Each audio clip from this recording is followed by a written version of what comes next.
Every once in a while, there's a point where you're looking in the mirror and you realize you've let go of the rope. Right? You were climbing, you were ascending, and moving on to bigger, better, faster, all the things. But then life happened. Maybe you were traveling, there's disruption, you get sick, you sleep in, right? Hit that alarm clock or that snooze button and you tell yourself just this once. But I think we've been there when once becomes twice becomes three times. Suddenly, what was second nature now feels like you're climbing a mountain barefoot. Momentum is a lot like fire. It takes time to build, an effort to cultivate, energy to sustain, but only a moment of neglect to flicker out, right? And once that darkness settles in, you start asking yourself all the wrong questions. Well, what's the point? What if I don't have it in me anymore? Do I even have to live like that? What if I was really never that person to begin with? Because the mind is funny like that. It doesn't fight for your potential, it fights for comfort. It wants to take that temporary stumble and build it into a home. It wants to consistently build walls around you. In fact, I would go as far as to say, there's dissonance between where your heart wants to go, where your soul wants to take you, and where some of the most precious things in life are directing you. Your biology wants you safe. It doesn't need you pushing your limits or maxing out your potential. Societally, it's much easier to blend in, to be average. Even friends and family, the ones that love us most, right? There's innately interest in their part on you being safe and secure, which is fine, but all these things lead you to a status quo, not excellence.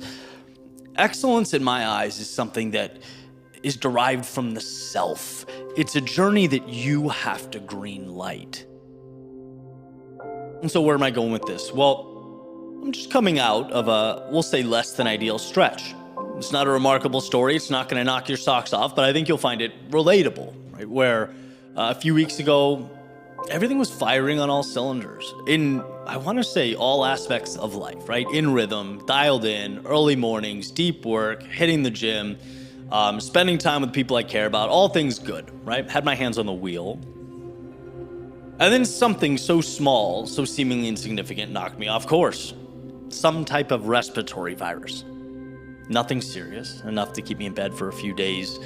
But in that time, your discipline, focus, habits, all those things you sort of have to fight to cultivate, they can go out the window. They're allowed to unwind because you're telling yourself you'll get back on track and you need this, right? You deserve this. You work hard, right? So the symptoms go away after 3 days, but energy's a little bit down. And you're looking at the gym and you're going, you need the rest. You're looking at those creative ideas, they can wait. Right? You start sleeping in, start hitting the snooze button. And essentially an active choice to recover becomes an unconscious choice to retreat. At some point, you're not healing anymore, you're hiding. And you feel it, right? Just in your bones, there's less excitement, there's less energy. You sort of know you're lying to yourself and not keeping the word that you gave to yourself. It's a bad feeling.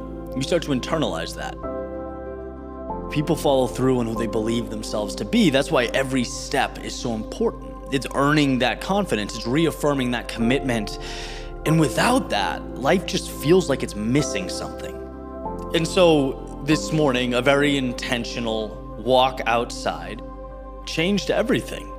And I know that's anticlimactic. I know it sounds trivial. Good. That is the point.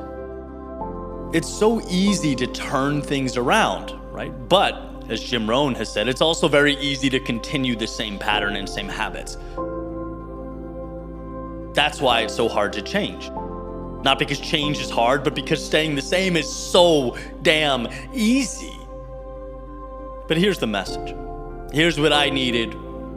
And here's what I'd love to offer up to you in case you find yourself in one of these slumps, or maybe just not firing on all cylinders. That chapter of life or season where you know you're leaving a part of you on the table. Here it is. Life is not about perfection. It's about returning. Our innate ability to rise from the ashes, like a tide returns to shore, or the sun rises no matter how long the light lingers, like a song finding its melody after the notes have scattered. It was all there, it was never broken. The pieces existed. You just happened to step away from that fire for too long, but fires, they don't permanently die. They just need tending to. So wherever you are, you don't need to rebuild the castle. No, at least not today. And that's important to understand, that's important to know. Because if you convince yourself you have to leap a mile, you'll get discouraged and you'll quit. It's a longevity game. You need to pick up the first stone. That's the beauty of momentum. It doesn't ask for everything at once. Just one step, one action, one promise kept. And perhaps this is me standing at the bottom of the mountain again, looking at that summit as it feels so far away, my legs maybe a little weaker than they were 2 weeks ago. But I know how the story goes. I've been here before. And every great comeback, from the small, seemingly trivial, all the way up to tasks as grandiose as the mind can imagine, they all start the same way. They start with choosing to begin.